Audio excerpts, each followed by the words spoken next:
Esta coleção de vídeos, intitulada Santo de Casa, homenageia personalidades cearenses que se destacaram por suas atividades na pesquisa científica, na inovação tecnológica ou na formação de novos valores. Este projeto é uma iniciativa da Seara da Ciência, órgão de divulgação científica e tecnológica da Universidade Federal do Ceará, com patrocínio do CNPq e em parceria com a FUNCAP.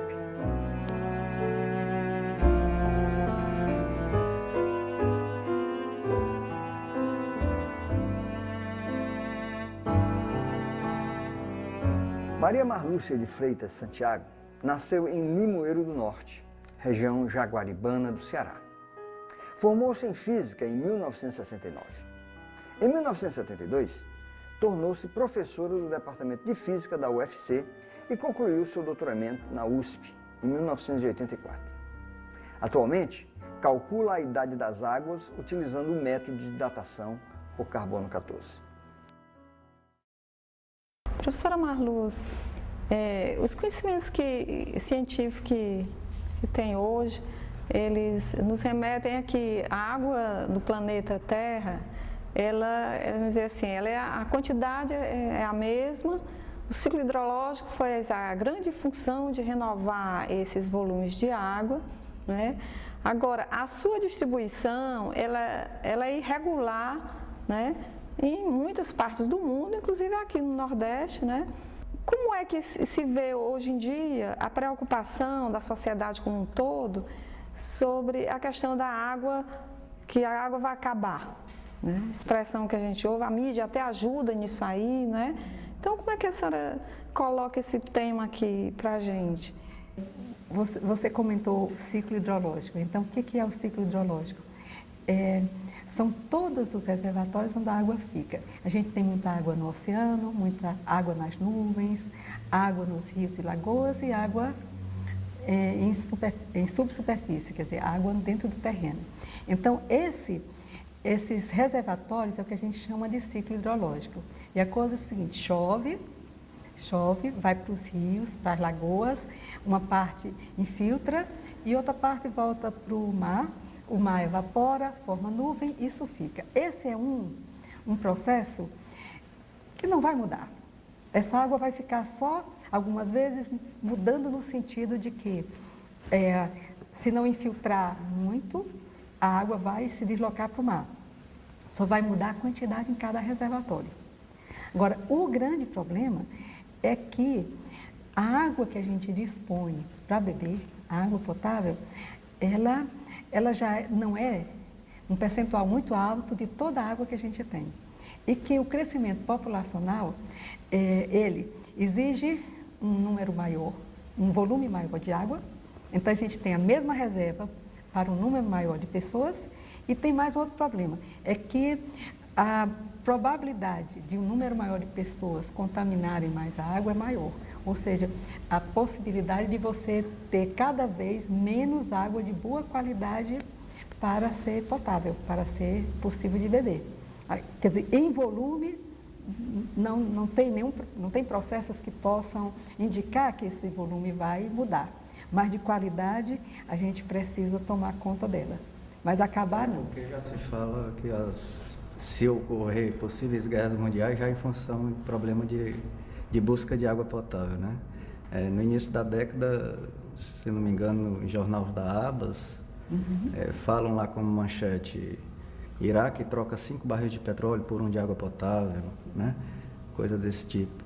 Então, o que mostra realmente que países com poder aquisitivo muito grande, mas, no entanto, não tem água. E eles utilizam, muitas vezes, dessalinizadores para dessalinizar a água do mar. Em termos de quantidade, me parece que é mais importante não a água que as pessoas consomem. Isso é muito pouco. Isso é difícil imaginar, em termos de quantidade, que vai faltar. O problema é que precisa, para alimentar este tanto de gente que vai ter no futuro, precisa se fazer agricultura irrigada. E este precisa de muito mais água do que o consumo humano em si. No mundo de água doce, mais ou menos pouco mais que 90% são usados na irrigação. é para a produção de alimentos. Para a produção de alimentos. E então, se faltar aí, o negócio é dramático por causa de falta de alimentos. Ou seja, muitas regiões do mundo que têm grandes projetos de irrigação, eles começaram a melhorar a tecnologia dos equipamentos, né, de irrigação para reduzir a quantidade de água, né, nas plantas. Cada planta tem uma quantidade exata de água que ela precisa para produzir, né? E evitar o desperdício, que esse é o grande projeto que eu acho que a sociedade tem que se envolver para ajudar nisso aí. Desperdício de lavar calçada, carro, uma série de coisas com água de boa qualidade, água doce. Que a gente pode remeter para outras, né, outras preocupações da sociedade, que seria de você poupar esta água, né, e criar outras alternativas para uso secundário, né? Eu acho que, considerando o aumento que vai ter de consumo, né, com o aumento populacional, não tem uma outra saída, né? Seria para matar a sede ou então para a produção do alimento mesmo, que todos esses dois requerem uma qualidade especial, para que não tenha problema de saúde. Aí eu acho que é até bom a gente lembrar que boa parte das doenças são todas vindas da água. Assim, os grandes problemas sanitários, todos eles vêm de água que é contaminada, né? Então, essa quantidade que está contaminada, esse é o grande problema, é que dificilmente você consegue descontaminar dentro de um padrão, diria assim, financeiro razoável. Porque, em princípio, você poderia descontaminar qualquer coisa, mas ficaria tão caro que não daria para abastecer muita gente, né? Então, acho que o grande problema da gente é conservar a qualidade. Então, já está se pensando na possibilidade de se captar água de chuva, né? Deixar num certo reservatório, principalmente em blocos de condomínios, digamos, né? Para que essa água seja destinada para fins que seja para lavar carros, para lavanderia, aguar o jardim do bloco, do apartamento, né? E ter a preocupação realmente de evitar que toda essa água pluvial ela escoe, né? E permitindo com que haja infiltração dela, né? E quem usa a água deveria devolver a água para o ciclo hidrológico, para a natureza, numa qualidade que ele recebeu, e não pior. Eu me lembro sempre que o Rio Reno, na Alemanha, era esgoto, do mesmo jeito, quase do mesmo jeito como o Rio Tietê, em São Paulo, e cada gota de água que escoa neste rio é usado 30 vezes antes de ir para o mar. Cada gota é retirado, serve para refrigeração, serve para a indústria e é devolvido. E claro que é devolvido, tem que ser devolvido antes da captação, não depois. Se sujar, suja para você e não para o vizinho. E com esta medida conseguiram limpar o rio de tal maneira que pode-se agora banhar tranquilamente, e tem até este peixe estrujão. Estrujão? Interessante. Voltou depois de muitos e muitos anos de ausência, agora está de novo. Quando eu comecei a trabalhar com água, me estranhei muito o fato de que culturalmente nós pegamos todo o lixo e jogamos dentro do rio, dos riachos, das lagoas. É como se o rio fosse o transporte para levar para longe aquela sujeira. Então, quando eu tomei consciência, né, de que sem água você não vive, eu pensei, a humanidade está muito mal informada, porque ela está jogando, né, fora o recurso único sem o qual ela não vive, que é jogar todo o lixo. Então, a coisa cultural, que isso não é desse país, é uma coisa mundial. Que a água é muito mais importante do que qualquer que seja um minério.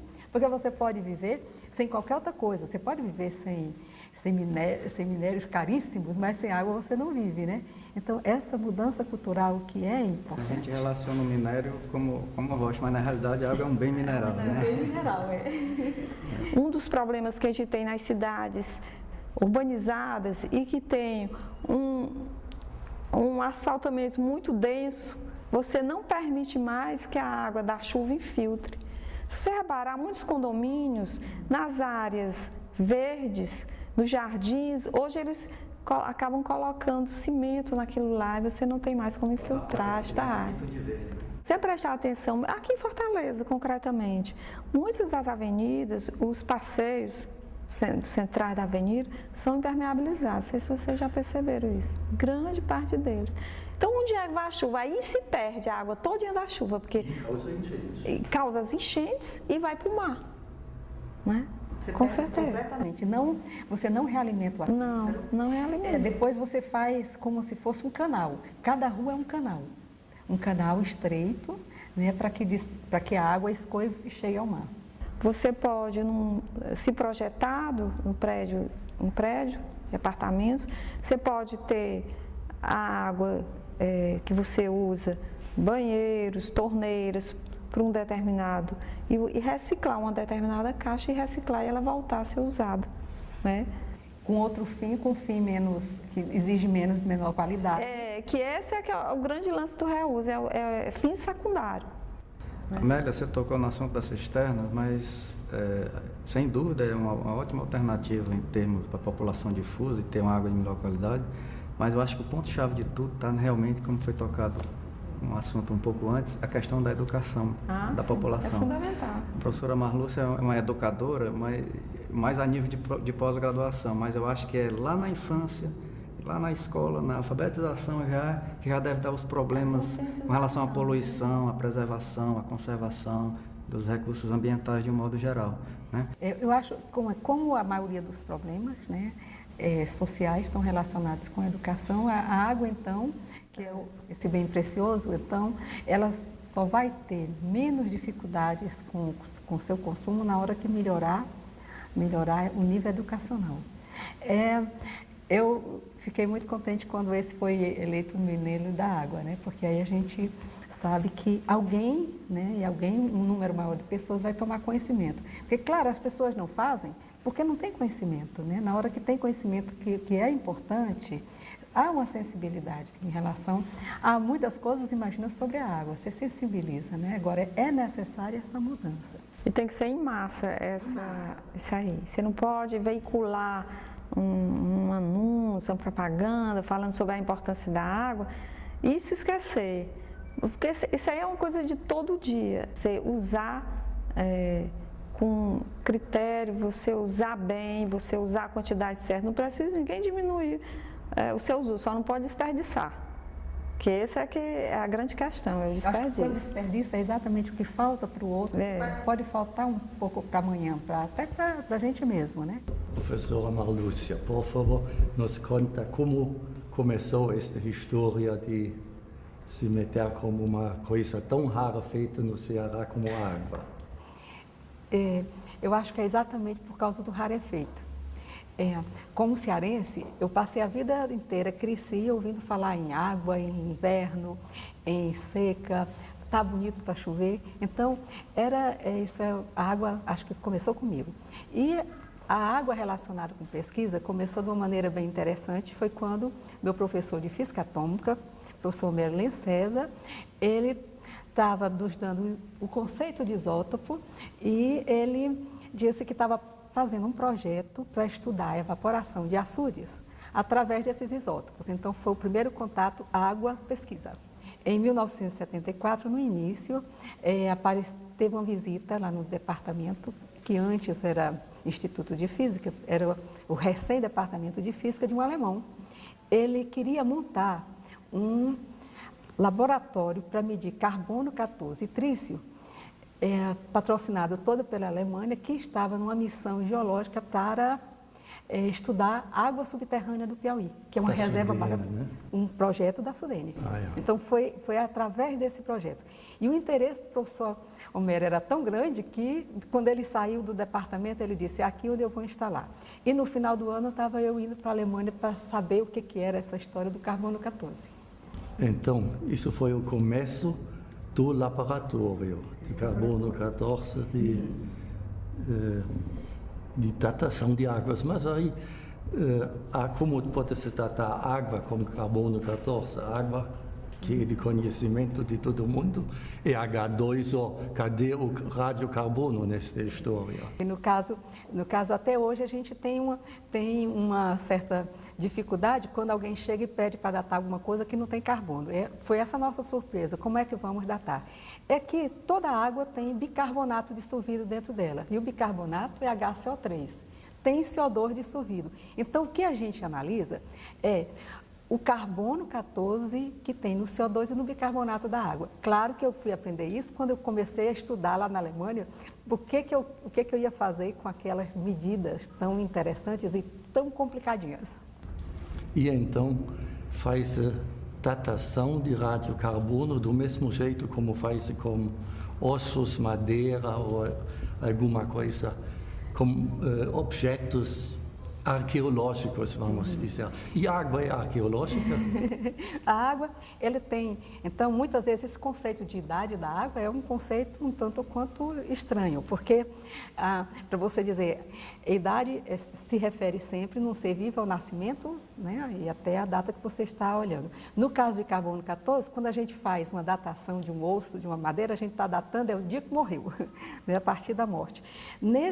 No caso da água, não, a gente data somente a entrada da água no aquífero. Tanto assim, o carbono 14 não serve para datar nada que seja em superfície. Então, só serve para água subterrânea. Mas, como disse, usa-se o radiocarbono para a datação de objetos muito antigos, até 50 mil anos de idade. E a água não cai do céu e está escoando, então a água não é do ano passado ou deste ano. Então, isso faz com que determinar uma idade com carbono 14 é muito mais complexo do que você fazer somente aquela medida. Então, sem que a gente conheça alguma coisa de geologia, né, saiba como é que está a água embaixo no subsolo, a gente termina dando uma informação muito longe da realidade. Porque a água no solo ela pode estar numa posição tal que toda vida que chove entra água. E pode ela estar entre camadas que são confinantes, né, que são isoladas, que a água entra e fica por lá há muito tempo.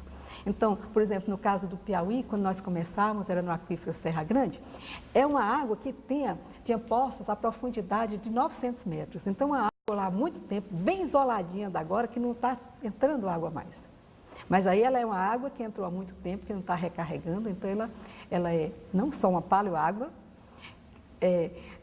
nesse aspecto de paleoágua, tem um aspecto importantíssimo, é que é uma água que provavelmente não vai ser renovada com facilidade. Então ela tem que ser consumida com muito mais critério, só em casos estratégicos. Professora Marlúcia, com relação a esses estudos de datação, a gente sabe que a senhora, como pesquisadora e professora da UFC, da Universidade Federal do Ceará, tem muitas teses de mestrados e doutorados, né? E é bem estudada a região do Cariri.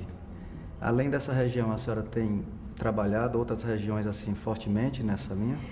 O Cariri começamos com o Piauí, depois fomos ao Cariri, mas nós já andamos muito pelo Ceará. A gente começou no Ceará com a parte de cristalino, mas um resultado que é muito interessante foi exatamente da sua dissertação, que foi um problema extremamente prático, que era uma diferença enorme de vazão na vazão do rio Jaguaribe, né, antes de chegar ao Limoeiro e na saída do Limoeiro. Então, o problema era para onde é que vai essa água. Mas precisamente entre Peixe Gordo e Estreito, a próxima Rússia. Isso, né? Extensão então, de 57 quilômetros mais ou menos. A gente, como tem trabalhado menos, e aí é uma coisa a título de curiosidade, quando nós começamos a trabalhar, o Rocha está aqui desde 82, né? Então, a gente dizia, bom, as viagens são muito longas e a gente vai ficando mais velho, a gente vai mais para perto. Agora a gente está vindo para, já trabalhando mais. Eu não diria mais velho, mais experiente. Então, a gente sempre fez esse comentário, porque para ir para o Piauí, na época, era uma coisa louca, né? Não tinha estrada direito, imagina, era final da década de 70, então nós tínhamos um hobby maravilhoso, que era empurrar uma Kombi velha. Nem carro. Na estrada nem carro, né? Tinha também outras coisas interessantes, que era assim, os poços não tinham uma maneira de você tirar água, né? Não tinha as torneirinhas que hoje tem, as torneirinhas da Cagé são maravilhosas, então você era obrigado a desmontar os canos, né? E os cataventos, muitas vezes o pessoal tinha que subir para girar o catavento à mão. Então era uma aventura, né? Senhora Marluz, essa pesquisa com carbono 14, dessa datação, como é que isso, o que se representa assim para a sociedade? Como é que isso chega no final? O que significa assim para uma comunidade essas datações? Por exemplo, lá na região do Cariri, é possível datar a água dos aquíferos que compõem ali a Chapada? Como é esse procedimento? Nós temos datação, ali tem o Rio da Batateira, Missão Velha, Mauriti, então nós temos datações de cada um deles. Então a gente sabe que no Rio da Batateira está sempre recarregando, então você pode bombear, gastar muito bem, porque lá chove significativamente, então não vai ter problema.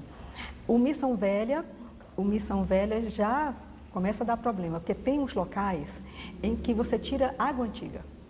Então, se você começar a bombear água, essa água for velha, né, então você pode estar incorrendo no caso de você não ter mais como reparar, como realimentar esse aquífero. Quer dizer, para o consumidor mesmo, é uma água praticamente igual a uma água recente, com uma característica interessante. Normalmente, a água mais antiga está muito tempo em contato com o lençol, em contato com as rochas, ela é muito mais salina.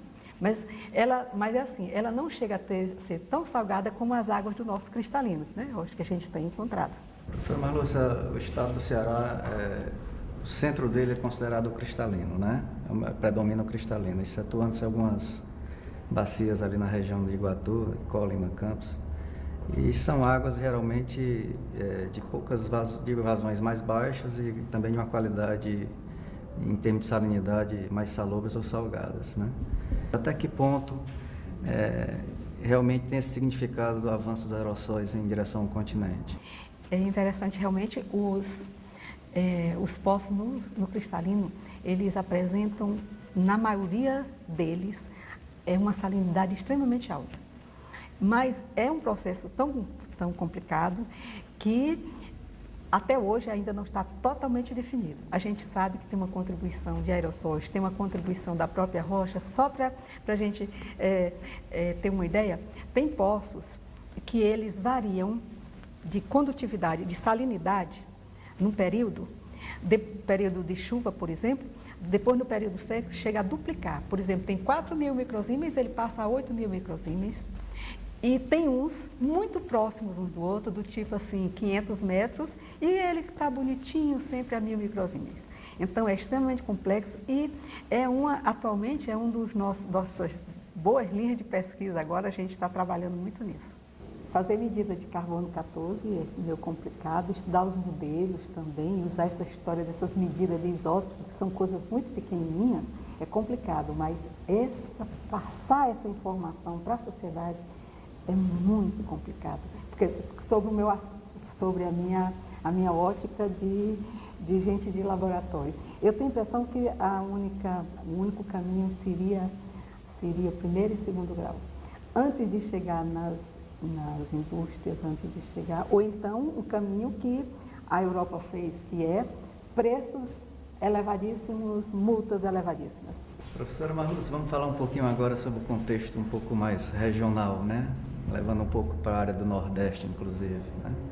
Nosso estado, em termos assim, das suas peculiaridades geológicas, se assemelha muito ao desenho do mapa do Nordeste, seja em termos de importância hidrogeológica, em termos de qualidade de água. Quando a gente observa essa importância hidrogeológica a nível de Nordeste, a nível de qualidade, né, reflete muito o que é o nosso estado. E esse seu trabalho tem uma suma importância porque ele lida com áreas que estão em divisas com esses estados que eu citei, né, o ambiente. Como a senhora tem trabalhado em termos de parceria com relação a esses outros estados, a nível de projetos, nessa linha de pesquisa, com essa parte de isótopos e datações?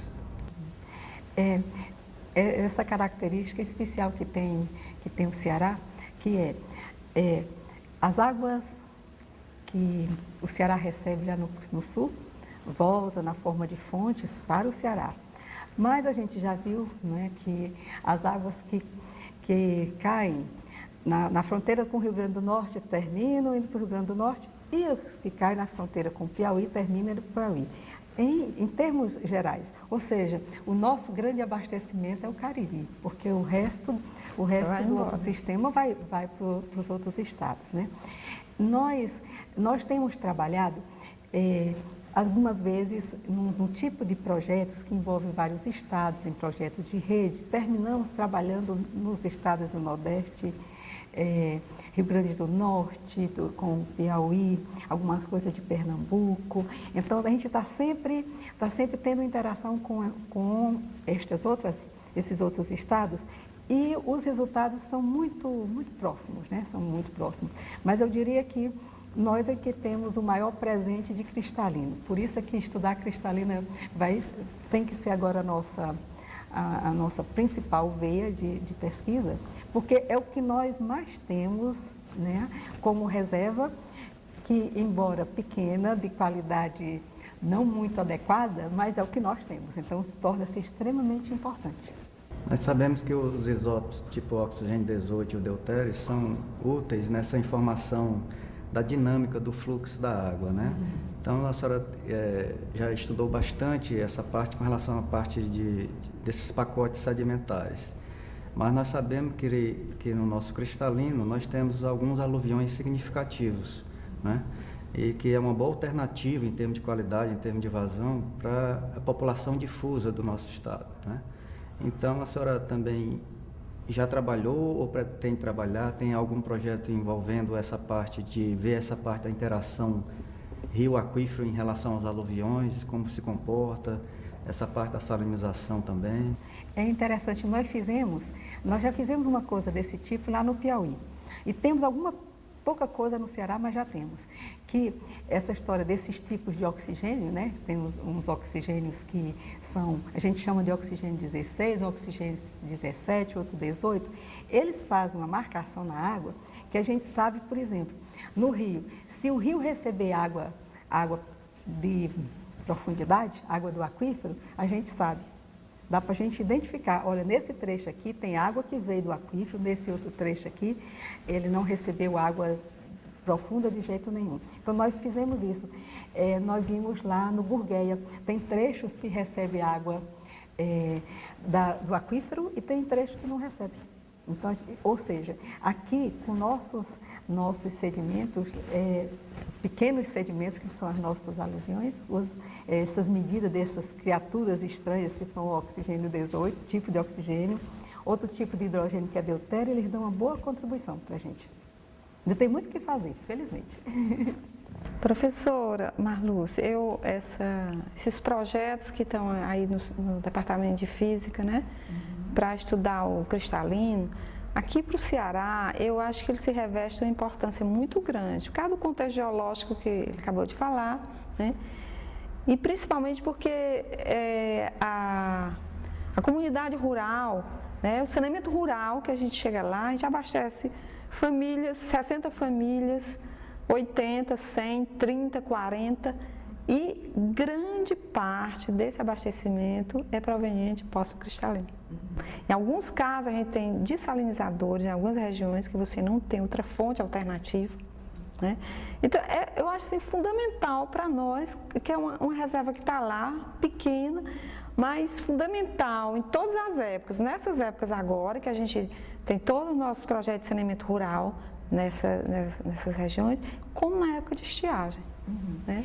Então, quando nós fizemos, né, nós somos um grupo de pesquisa atualmente, né, atualmente nós somos 4 professores, então há muito tempo a gente persegue. Só que o que acontece é que os problemas que foram nos chegando, até recentemente, era o problema relacionado com os sedimentos. Sabe? Sempre alguém nos chamava para ter alguma coisa de resposta a sedimentos. Então, o que a gente está fazendo agora é o seguinte: sedimento já está bem trabalhadinho, então uma coisa aqui e outra lá, mas a gente está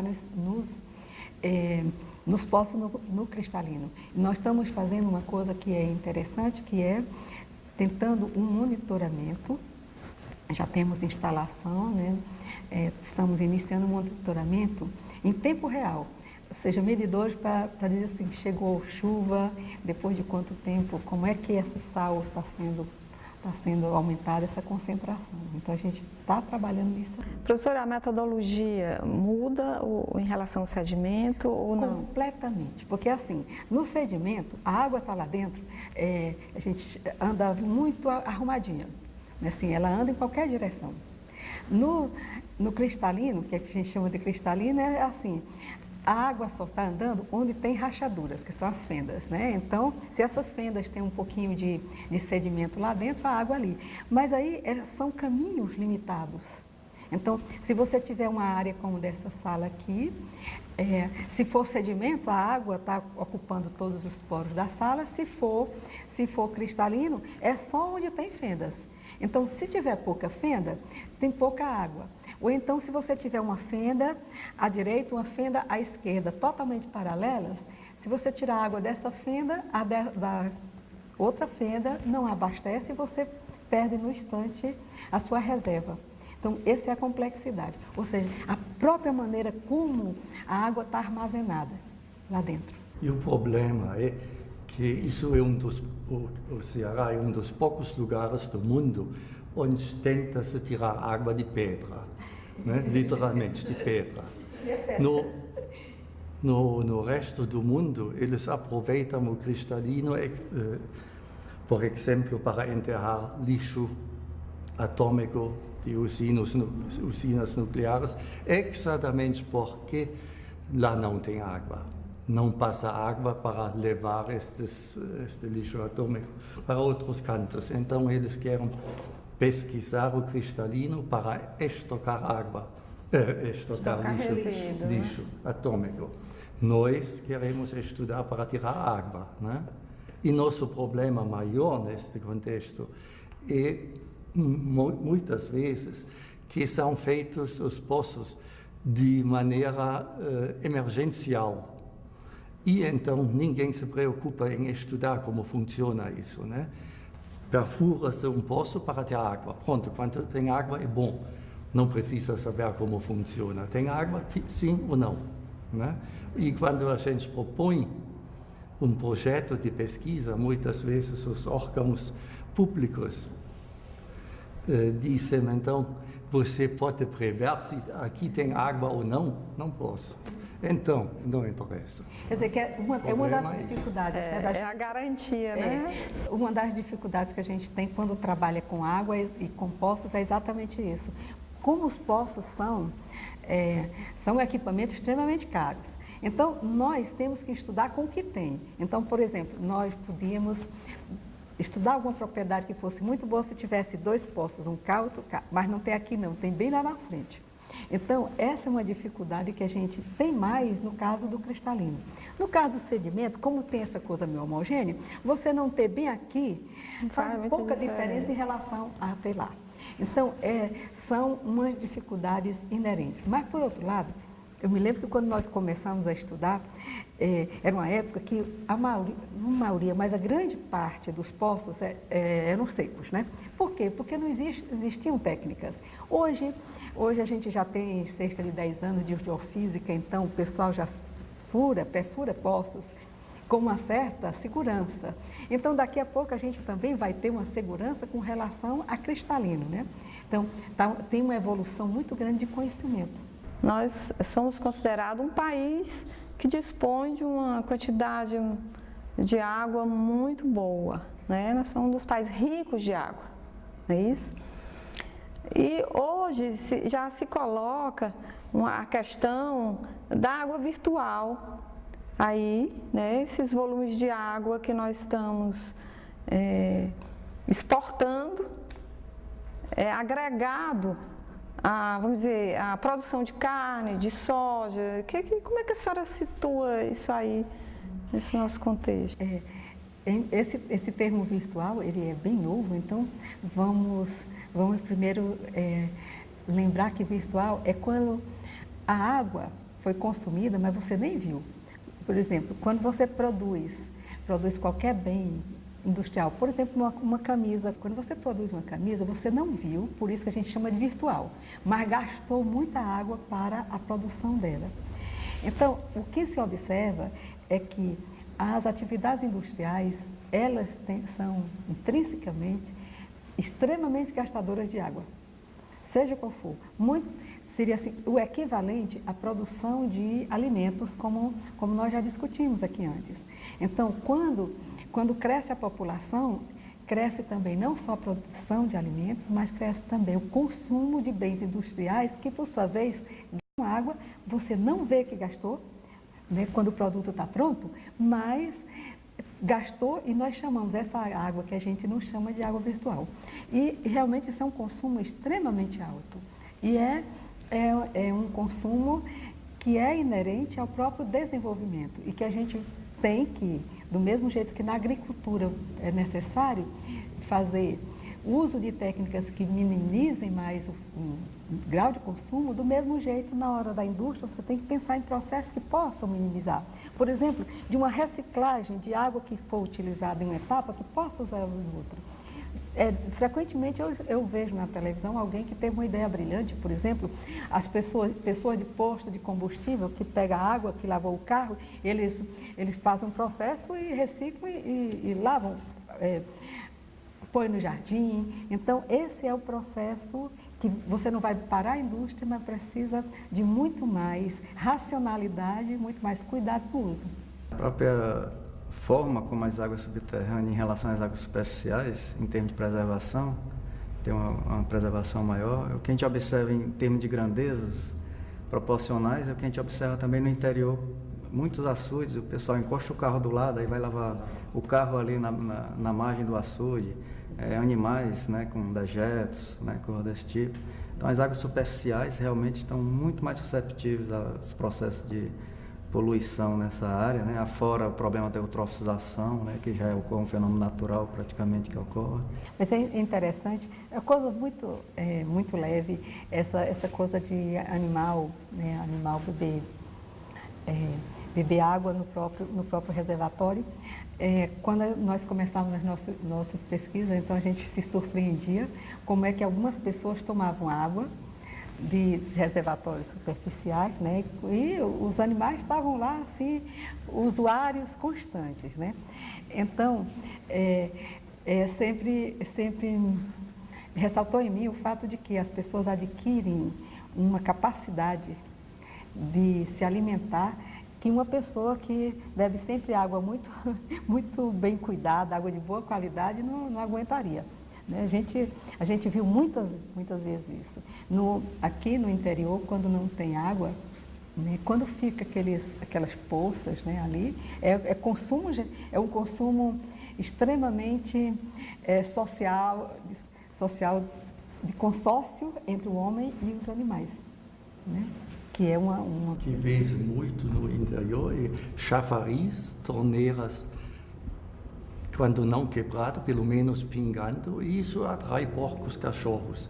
Então, vê-se normalmente os animais bebendo aí na chafariz, né, desta água que pinga no chão, e claro, defeca aqui também, no mesmo local, e infelizmente, em muitos destes chafarizes mais antigos, o poço é diretamente embaixo do reservatório. Significa que esta água altamente contaminada, quando passa da proteção de concreto em torno do poço, vai para a água subterrânea e em muitos destes chafarizes a gente encontra números de coliformes enormes que a gente não espera de água subterrânea. É simplesmente água contaminada em torno da chafariz e que infiltrou logo aí no local, enquanto deve ser separado o poço, a captação da distribuição, pelo menos por sei lá quantos metros, 20, 30 metros. Isso não é observado muitas vezes. Eu lembro muito bem que no início, quando voltávamos, encontrávamos muita bactéria em água, poço com profundidade de 100 metros, muita bactéria. Dependendo do tipo do aquífero, a fonte poluidora está a quilômetros de distância, né? A recomendação assim, sanitária, né, em relação aos reservatórios domésticos, seja em residências, seja em prédios, é você fazer a lavagem, a desinfecção pelo menos de 6 em 6 meses, que aí garante para você, porque você chega a água lá, a sua ligação de água chega lá na calçada ali. Então dali ela entra no seu primeiro reservatório enterrado, né, na cisterna, e aí você, quando é um prédio, você tem que bombear para lá. Então fica esse manuseio, a tubulação, que às vezes é antiga, né? E a troca de bombas e acaba contaminando a água. Então, com essa recomendação. Um exemplo bom para este tipo de coisa é o famoso pote de barro que tem no interior em toda a casa. Este tem só uma entrada e a saída é comum. Caneca. Uma caneca. E aí traz a contaminação. Com certeza. Ninguém teve a ideia de cuidar deste problema. Eu sei só um caso que é do Israel, que distribuiu e instalou as torneirinhas que custam nem R$1 em um pote e o problema é resolvido. Resolveu. Salva a saúde de uma família toda com R$1. Né? Mas de resto ninguém cuidou disso. É simples, tem coisas bem simples que você pode fazer se você tem já água boa, né, de origem. E é interessante que isso aí, olha como a água precisa de muito cuidado. Isso é quando você já tem a água boa. E a gente já discutiu aqui que tem muita água que quando você consegue, ela já não é de boa qualidade. Então, tem vários passos para que chegue ao consumidor e ela seja de boa qualidade. Tem que ser a fonte e o manuseio, né? Então, por isso é que quando a gente diz assim, não acabar a quantidade d'água, não tem processo para isso. Mas que essa qualidade vai fazer com que menor quantidade tenha disponível, né, em boa qualidade, isso é verdade. Porque você pode perfeitamente, como nesse caso aí, de quem usa o pote, né, você pode ter água de boa qualidade, mas o consumidor não consumir água de boa qualidade. Então, a água que você suja acaba voltando para você. É claro que volta de uma forma tratada, mas volta com muito mais trabalho para adequar. Ou seja, ela volta muito mais cara. Exatamente. E ela vai passar a aumentar o volume de água que não tem boa qualidade. É verdade. Cada vez que você precisa tratar uma água, é porque inicialmente você já não tem mais a água de boa qualidade.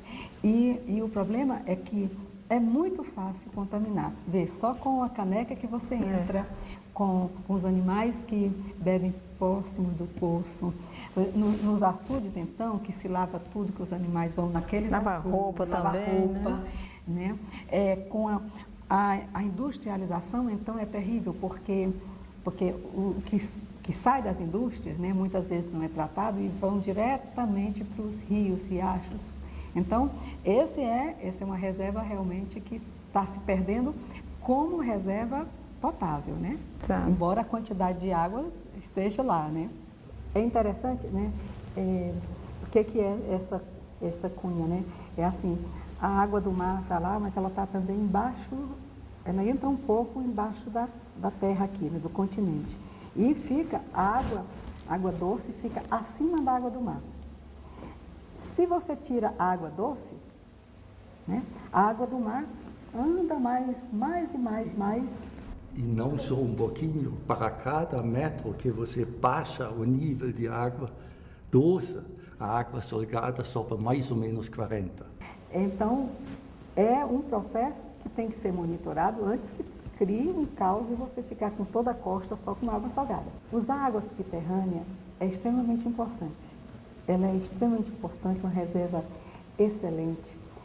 Por outro lado, você tem que usar com muito critério, porque não é só na costa, mas também todos nós já vimos em alguma vez um noticiário de um local, de uma cidade, de um pequeno bairro, que simplesmente as casas desceram, porque o pessoal tirou água, ficou esse vazio e desceu mesmo casa, desceu rua. Estou enganado, a costa de Recife, né?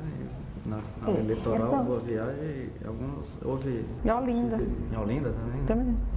O terreno cede, a inclinação de prédios, coisas desse tipo. Então, não só essa superexploração de água antiga, né, de palha-água, ela deve ser cuidada, porque raramente vai ter a mesma reposição, como também em outros locais. Por exemplo, na costa, se não se cuidar de usar com critério, você pode perder o recurso, perder a reserva, né? Então, é muito complexo. Embora seja uma reserva, em geral, de boa qualidade, com menos vulnerável à contaminação, mas a gente já falou em várias situações em que ela realmente se contamina, né? E vários processos em que você pode perder a reserva. Então, ou seja, nesse caminho da água, de onde ela está até o consumo, tem tantas etapas que todas elas têm que ser cuidadas com muito carinho para que você tenha uma água que conserve a qualidade natural dela.